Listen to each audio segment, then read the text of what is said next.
Moving on to the economy, how will you create federal public policy that helps families break the cycle of poverty?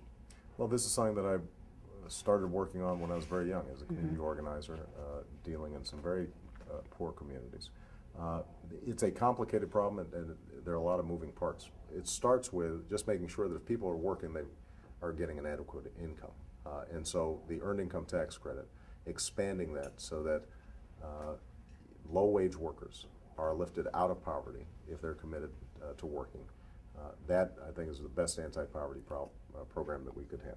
Number two is providing the child care support, the transportation support, the health care support that many poor individuals, especially women, need in order to enter into the workforce.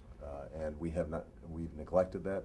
When I was in the state legislature in Illinois, after welfare reform was signed by Bill Clinton, one of our biggest priorities was getting those support systems in place, and we were able to do it a little more successfully than a lot of other states were able to do it.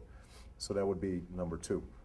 Number three is to improve the schools, because ultimately, if we can't improve education, it's going to be difficult to break that cycle of poverty. And that's why we have to invest in early childhood education, close the achievement gap, not just pre-K, but working with at-risk parents, teenage moms, for example, getting to them early, helping guide them through those early years when children absorb so much so that they're prepared when they start school. Every dollar we invest in early childhood education, we get $7 back in improved reading scores, reduced dropout rates. Paying our teachers more, giving them more professional development and more professional support, career ladders that they can pursue so that they can get paid more as they get more experience in teaching. All those things will contribute to improving K through 12 education. And in poor communities, summer school, after school is vitally important as well.